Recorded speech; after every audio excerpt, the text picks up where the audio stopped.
శిల్పం చెలిగా పిలిచే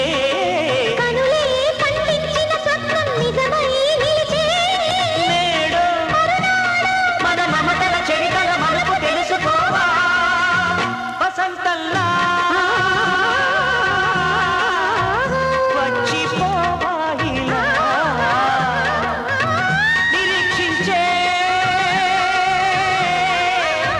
కంటికే పాపలా కొమ్మకు నిమ్మకు గొంతులు విప్పిన తొలకరి పాటల సొగసరి కోయిలలా